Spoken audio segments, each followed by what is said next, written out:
Welcome back to sports. We'll get this show started as we have almost every day this week. Marlins and Braves. Gotta love it, folks. It's the last game, though, I promise.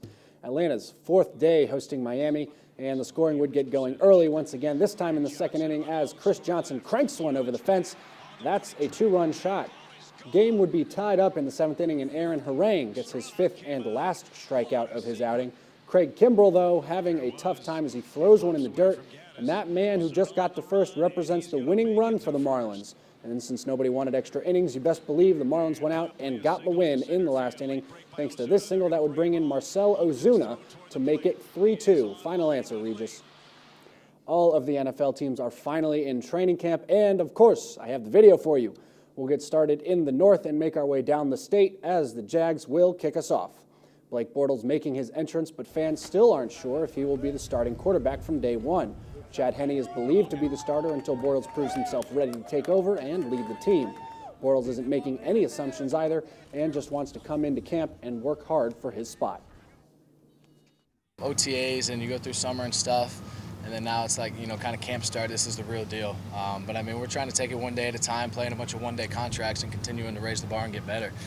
We wanted to come out here and be better than we were on our last day of minicamp. And the Tampa Bay Bucks are coming into training camp with a new stud wide receiver, Mike Evans from Texas A&M, as well as Austin Seferian-Jenkins out of Washington.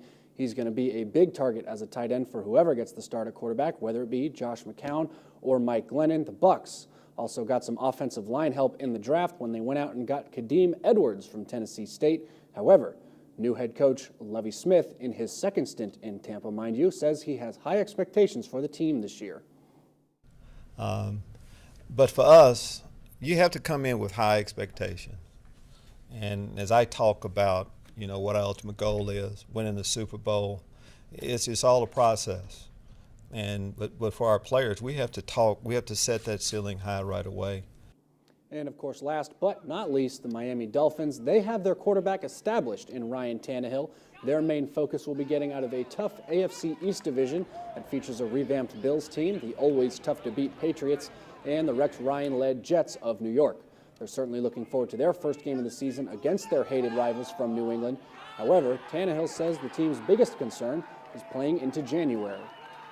We want to play deep into January and February, and that's our goal at this point is to go out, win the division, and then play the playoffs from there. So, there's a big season ahead of us, and I think anything less than that is not up to our standards.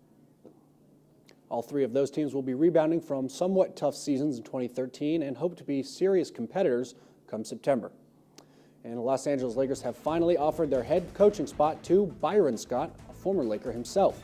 He won 3 titles with Magic Johnson and has had stops in New Jersey, New Orleans, and Cleveland as a head coach. He was also the NBA's Coach of the Year in 2008. That's all for your sports. Stay tuned for more news in 90 seconds.